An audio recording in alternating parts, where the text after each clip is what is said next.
Hello and a warm welcome to Debating Russia here on Voice of Russia. I'm your host, Peter Lavelle. The EU decision to not renew an arms embargo on weapons going to anti-Assad rebels could be a major tipping point in the Syrian civil war. We also have witnessed Hezbollah enter the fray. There are also reports that the Pentagon is drawing up plans for a no-fly zone over Syria. And Israel says it may fire upon Russian ships carrying defensive arms destined for Syria. And then, of course, there is the Russian peace plan that is still on the table. So how will events play out in Syria and the region? To discuss this and more, I have guests in London. Charlie Wolfe, he's a UK-based American broadcast journalist and political commentator. We have Harry Phibbs, he is a conservative journalist. We also have Danny Malki, he is a co-founder of the Syrian Youth in Britain. And sitting next to me here in Moscow in Voice of Russia's studio is Dmitry Babich. He is a senior political analyst and Voice of Russia. Okay, Charlie, if I could start with you. A lot is going on right now. What's the next destination? Because I'm not one for hyperbole, but I'm beginning to think of the guns of August, 1914. Well, unfortunately, it's still too little, too late, and I think we're seeing once again, unfortunately, the Obama White House leading from behind. The latest, of course, is the move by the Russians wanting to supply these anti-aircraft missiles and what have you to the Syrians, and the reason they're doing it is... I'd like to point out to our listeners that those were contracts that were signed more than 2 years ago, before the conflict broke out in Syria. Russia is under obligation under international law and contracts to deliver that weapon system. So let's be very clear about what the Russian position is and what it's doing. Continue, Charlie. Go ahead. Let's understand why they're doing it is because they know they can. Because unfortunately, we have in Senator Kerry, or Secretary of State Kerry, not the strongest of people. And again, we have a president that's not interested in foreign affairs and has not used the sort of might, the peace through strength model that was used by President Reagan many years ago. So the Russians are doing what they are because they know they can, and they're calling the American bluff. And unfortunately, we're seeing how lead behind doesn't seem to work. So I feel for the Syrian people. So it sounds like you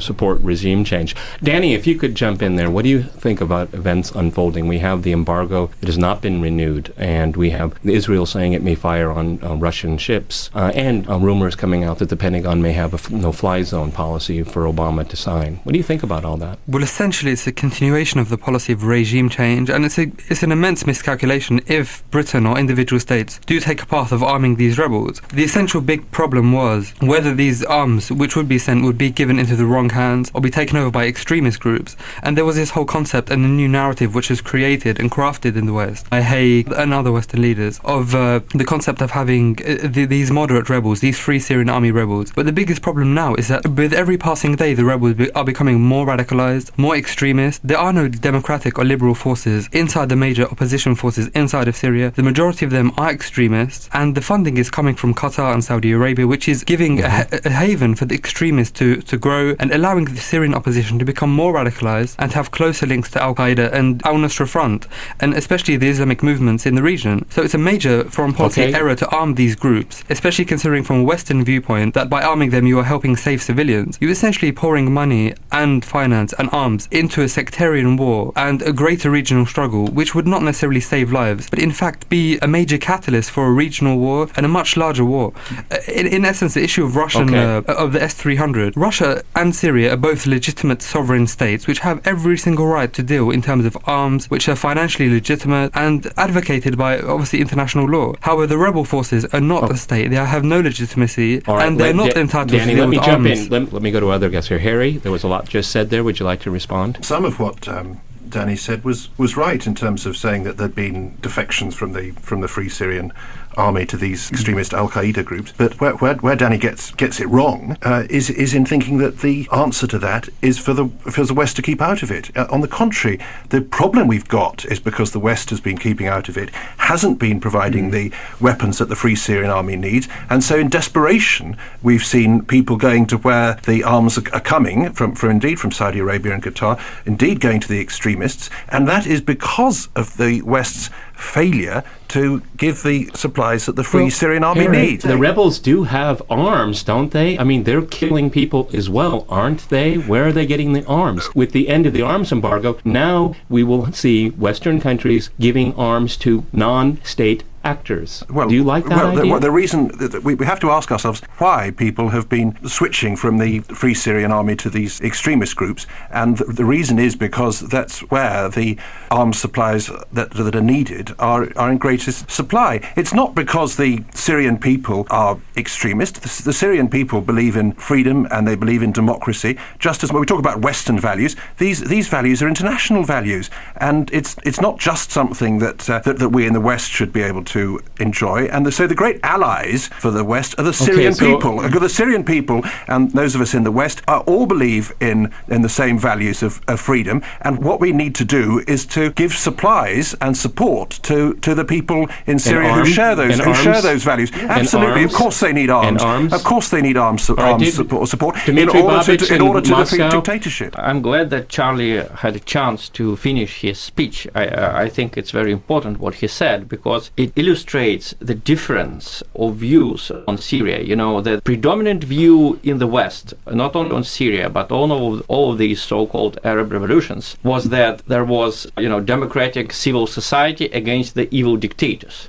But the result in Egypt, in Tunisia, and I think, unfortunately, maybe also in Syria, is that Islamists came to power in all of these countries. So the Western vision, which Harry so well presented here, is, facts show that this is a wrong vision. They view it, the West has its own religion of democracy and elections. And like many believers, the Westerners sometimes mistake what they see for what they want to see. In Egypt, when you see a radical Islamist crowd yelling death to Christians or, death to Mubarak, a lot of Western media said, oh, these are just Democrats who are a little bit upset about not having elections for 30 years. Well, these people may want democracy now because they're sure that they will win elections. But democracy is not a value for them per se, So in Syria, I'm afraid that from the very beginning, we had foreign powers like Saudi Arabia and Qatar involved there. Saudi Arabia supported the Salafists.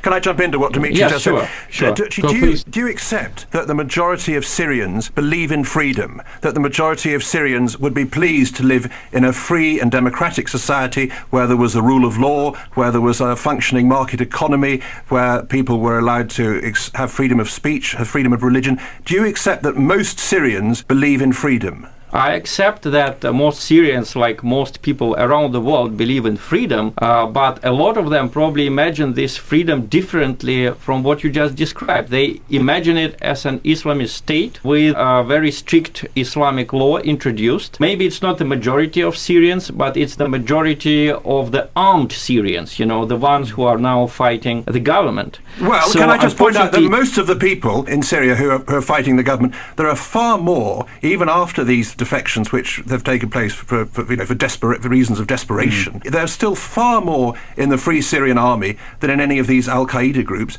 The people who have defected to the Free Syrian Army from the Syrian regime forces are people who believe in the values of freedom. This is the voice of Russia.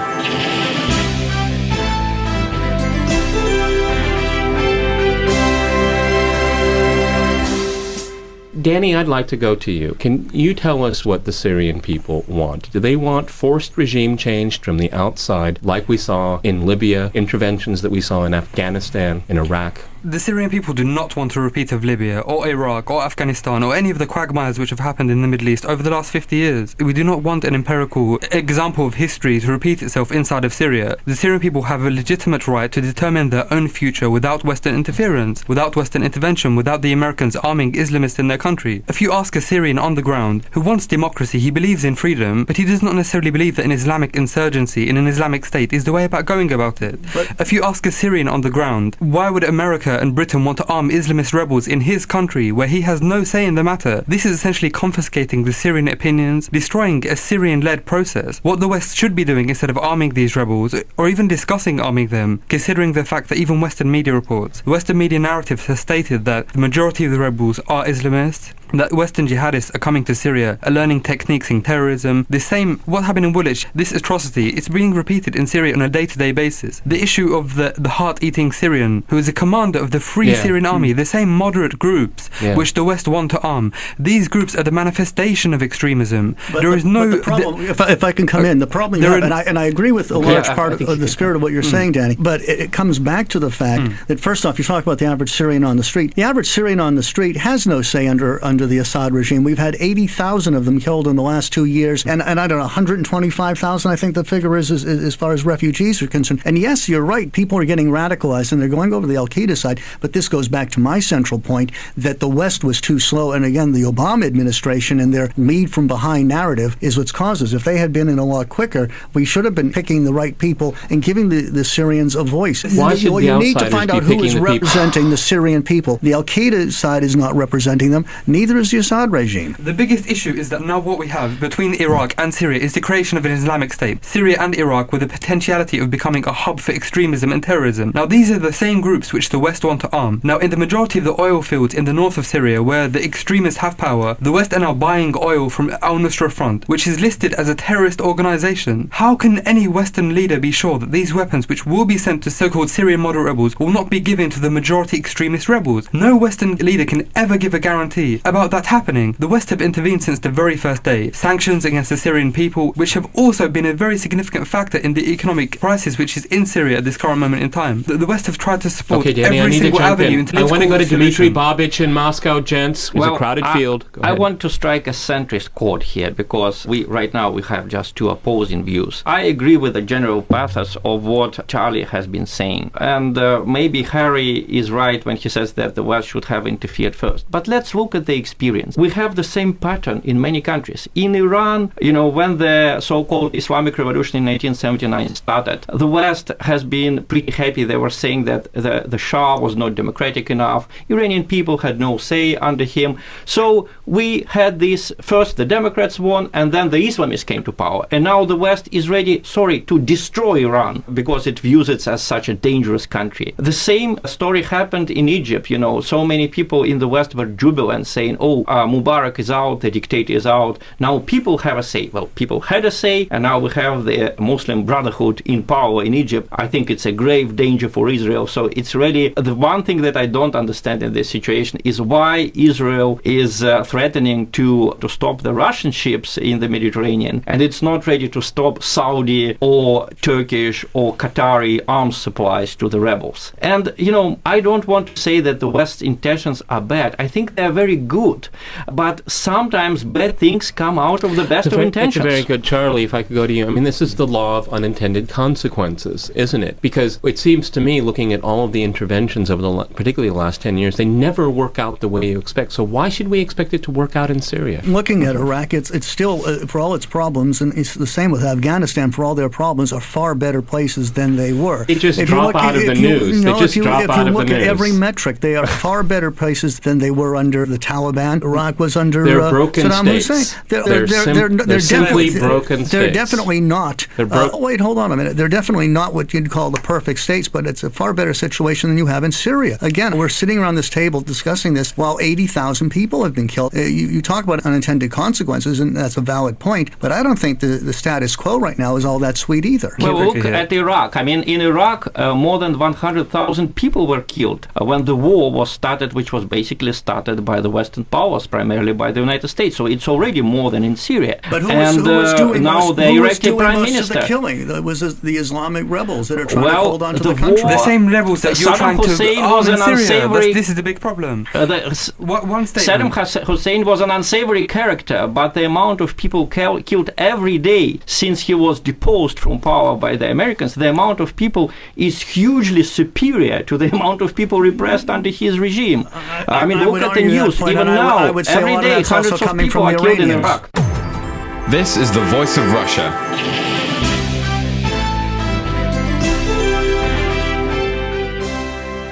Well, essentially, I would just like to say this. First of all, the situation in Iraq is not very dissimilar to what is happening in Syria. Almost the same amount of people who have been dying in Syria have been dying in Iraq on a day-to-day basis. Suicide bombs have been killing hundreds of Iraqis on a weekly basis. These suicide bombs are being committed by different sides in Iraq, and the same Islamic insurgents which the West fought in Iraq, the West now want to arm and fund and support in Syria. This is essentially the pinnacle of the policy of double standards, which we see on a day-to-day basis. Iraq was turned into a quagmire. It is a state which is almost destroyed economically. It faces partition. nation into 3 different separate parts. So I really do fail to conceive how any single observer can perceive the situation in Iraq now as better off than it was under Saddam Hussein. Under Saddam Hussein, at least Iraq economically was one of the biggest powerhouses in the region. However, Iraq now is nowhere near democracy. It is controlled by a Shia government, which is essentially almost sowing the seeds for an internal civil war, which is almost similar to what is happening in Syria. As to the concept of Syria, what the West need to do is support a political solution and shy away from arming these rebels, which is very clear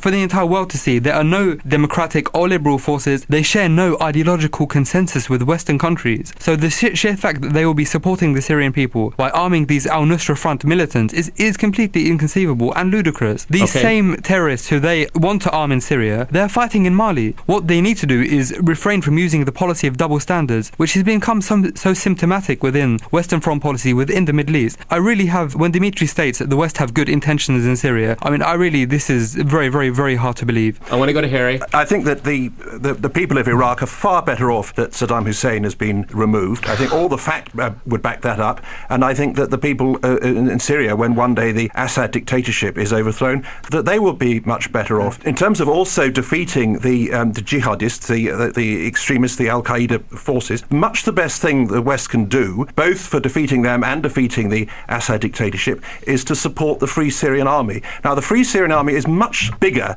than the Al-Qaeda forces, and they've made very clear that they're actually excluding the extremists from taking part in the Free Syrian Army. And so that is the best strategy, and it would have been far better. It would have been. Do you believe them? Absolutely. Absolutely. Why? The evidence is absolutely clear. And what the West should have done is been much firmer on this 2 years ago, and there's an appalling lot of blood that's been spilt because of that weakness from the West. And how extraordinary that we've actually got a situation where the socialist president of France is doing more to stand up for freedom than the president of the United States, and that President Obama is spending his time looking at the focus groups and talking about a red line, which then gets viewed as kind of we've had a weak... Gentlemen, please, gentlemen. Harry and Charlie, but there is ample evidence that the American people are against an intervention. So how do you speak to that? Well, what they want is leadership. And I want to just bring up a very important piece that Harry just mentioned, I think needs to be followed up on. The one thing that, for world stability, that always needs to happen is when a major superpower, when the last guarantor of freedom in the world, which is the United States, says there is a red line, it has to be believable. Now, we can talk till the cows come home about arming versus not arming, but there's another important point here. President Obama set a red line concerning the use of chemical weapons in the Assad regime. The Assad regime have used those chemical weapons, and Obama didn't act. Or the rebels did. But the main point is, we have one of the reasons we have this problem with the Islamization and groups like Al-Qaeda coming in, and even as far as Iraq and Afghanistan are concerned to an extent, is because we have a political vacuum. And that is a lack of leadership on the part of the United States and I'd say the United Kingdom. I mean, the EU is taking a lead. The EU to me means nothing. Harry was right. If there's no leadership, then even the democracies get nervous. I can see why Israel is sitting there very nervous about what the Russians are doing, and they're going to take action because they know that the United States doesn't seem to be taking action, and that's the same reason the Russians are doing it, is because, again, they know the United States isn't taking action. Can I just make a quick intervention on it? First of all, according to the issue of the Free Syrian Army, I am a Sunni Muslim from Damascus. Now, you state that the majority are against Assad and the majority want freedom. The Sunni business classes, which are the majority inside of Syria, support the government. This is why Aleppo and Damascus are still in the hands of the government. The biggest concept here is that it is the extremist sections of the Sunnis which are essentially being given the voice by the Western countries. The Free Syrian Army is not the biggest military force on the opposition forces by no stretch of the imagination. The Free Syrian Army was essentially created as a facade for the Muslim Brotherhood. The Free Syrian Army do not conduct big military operations in Aleppo and in Homs. Al-Nusra Front are the biggest rebel forces on the ground. They have the most money, the most arms. This is why the Free Syrian Army are based in hotels in Turkey, not inside of Syria fighting. We cannot arm rebels which are based in Turkey. Let me just, the issue of dictatorship, just really quickly, the issue of dictatorship, the countries which support the so-called Syrian revolution are dictatorial countries. They do not believe in democracy. There is no democracy in Qatar. That's true. There is no democracy in Saudi Arabia. You cannot have a playing field which states we need democratization in Syria, but Saudi Arabia can remain a tyrannical, authoritarian regime. You have to have a policy which is consistent with the values of international law and international values. We cannot have democracy in Syria, but dictatorship in Qatar and Bahrain. Which is why we should not be leaving it to the Saudis. Again, I would like to strike a centrist note here. Gentlemen, let's go to Dimitri in Moscow. I think we cannot come to the common ground here unless unless we analyze a bit the media reports. I think Harry and Charlie, when they say the Free Syrian Army is in the majority, they're referring to the articles published in the beginning of the insurgency. Now, if you read the latest reports of the New York Times, you will learn that the Free Syrian Army is not by far the most important fighting force. There are also new kinds of groups, like the Brigades of the Descendants of the Prophet. But anyway, I think that the problem here is with the media. The media in the West has been presenting a picture of this which was understandable to the Western mind. So the West in Syria, I think, miscalculated because they were bracing up for a short melodrama, like democratic people toppling an evil dictator and then everyone living so much better than before. What they got is a tragedy without an end. Okay. I want to talk about Russian peace plan. Events have unfolded that all of a sudden it's kind of dropped out of the news. Charlie, is there any meaningful hope for the peace plan now in Geneva? No, I see very little hope of a Russian peace plan. And again, it goes back to the relationship between Mr. Obama and the Russians. With all due respect to the Russians, I think they're taking the United States for a bit of a ride right now. And again, it goes to a lack of power or a projection of power on Mr. Obama's standpoint. Why did Mr. Kerry bring it up at the beginning of the month? He's the president's clown. He's a caretaker who's there to go on the dinner circuit. Beyond that, the White House likes to micromanage foreign policy. Hillary Clinton really didn't do anything other than a lot of air miles. It's managed by the White House. The White House is doing it without the knowledge of the president because the president doesn't seem to know what's going on if you look at all the scandals going on in Washington. Harry, can you speak to the Russian peace plan? It was on the table about a year ago. If actors in play could have reacted to the plan, then we might have had a little bit different scenario to this day, because essentially it's the same plan. And it looks like behind the scenes, and I don't have any evidence of this, but it appears to me that the Russians have convinced Assad or his people to sit down at the table. Now, can the Americans and the Europeans get everybody else to sit down at the table? I'm sorry, are we talking about Russian peace plan or Russian-American peace plan? I thought it was agreed between Russia and the United States. So. Harry, I think that it's naive to imagine that Assad will step down from power. He's a brutal dictator and will do all he can to cling on to power for as long as possible. I think that the only hope of getting a peaceful and negotiated settlement. He would go to the table. Right. I think the only. He said he would go to the table, at least his I think the only prospect of getting a genuine and serious prospect of a negotiated settlement would be if he knew that he was on the way out, and if he knew that he was to lose, and so it was a way of getting an escape route for him. And the way for the West to achieve that is not just sitting on their thumbs and ignoring the situation. It's another reason why the West should have and should now be getting actively involved in supporting the Free Syrian Army. So if we want serious peace negotiations, then Assad needs to come under pressure. And at the moment, he's not being put under pressure because the West is being much too weak. Okay, Danny, can you give us a perspective from Syria? Because it's always what the West wants, what the European wants. Well, I really want to know what the Syrians want. It's essentially confiscating the Syrian future from their own hands, discussing the concept of Assad resigning and Assad leaving.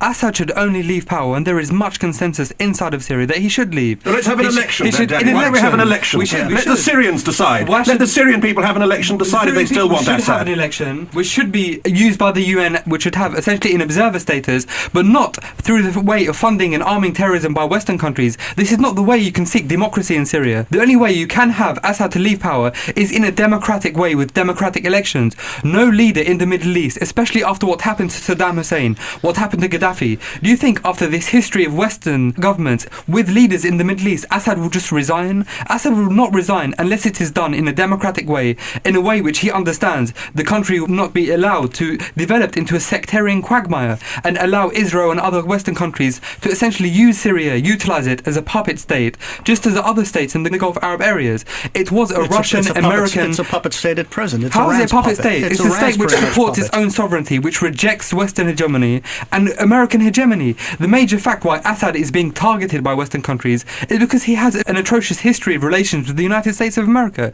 It is because he's one of the only countries in the Middle East which wanted to fund and arm the Palestinian resistance against Israel, which is what made him the West's biggest enemies. There is a historical precedence behind what is happening now. The peace plan is a Russian-American peace plan. The Turkish Prime Minister went to Washington and Obama completely changed his mind. What should have happened is there should have been a set date and a set plan plan to find a ceasefire in Syria, which should be a prerequisite to a wide-scale, comprehensive political solution to end the violence and start democratic elections with the UN as an observer status, Russia would ensure this. What America didn't do was they started to ask to arm the rebels. I mean, how can Hague state that by funding and arming the Islamist rebels, who the majority of them are Islamists, that would essentially benefit them in terms of negotiating with the regime, when the regime stated that we will send representatives to Geneva to discuss a political solution? The Syrian foreign minister, he stated this in a joint statement with the Iraqi foreign minister, that Syria would send individuals on behalf of the Syrian government, Syrian Arab Republic,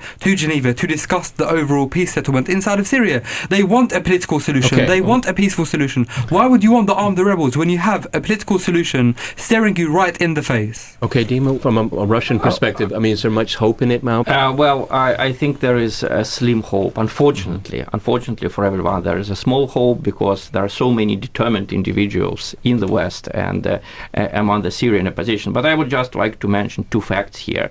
Okay, if Mr. Kerry is a clown and Mr. John McCain is not. John McCain said, that America should send more troops to Afghanistan a year ago because otherwise we'll lose the Afghan public opinion. Just so we should preserve it like we preserved the Libyan public opinion.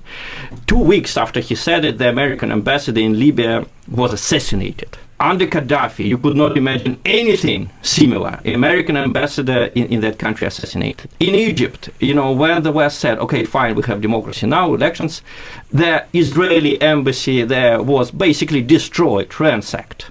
So there are huge mistakes in Western calculations. And here I have to solidarize with Danny. I think Mr. Assad may not believe the West just because he looks at all of these examples. He looks at Saddam Hussein, he looks at Gaddafi, but the Syrian people may look at what happened in Libya. In Libya, we were assured that liberals came to power.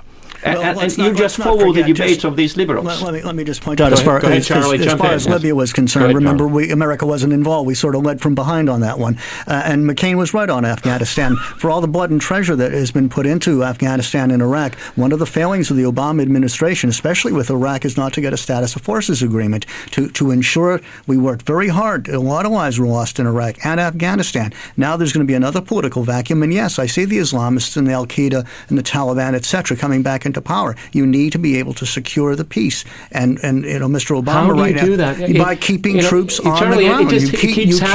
You keep forces garrisoned. Colonization. It's not colonization. It's not colonization. It's no more colonization than it is with U.S. troops in Germany 70 years after the war. Why can't Syria send troops to the United States then? Why would the American people not find that suitable?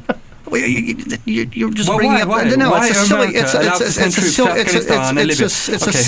it's a silly argument. Why did America come into Afghanistan? They created the Taliban to fight the Russians. No, come on. Did they not? Is that not true? The Taliban were left in Russia. Well, they were called the Mujahideen at the time. No, yes, have you not seen Rambo, American film? The fact that America glorified these Mujahideen, and now they're terrorists. And now in Mali you strike the terrorists, and in Syria you want to arm them. I think you're bending facts a little bit here. Afghanistan was the home of the Taliban, who allowed Al-Qaeda to come in. Al-Qaeda were wanted criminals, and we went in and got them because the Taliban wouldn't. Hillary Clinton is on the record stating that we created Al-Qaeda. Gentlemen, I have to jump in here. Run out of time. Thank you for a fascinating discussion on the topic. I want to thank Charlie, Harry, Danny, and Dmitry here in the Moscow studio with me. I want to thank our listeners for listening to Debating Russia here on Voice of Russia.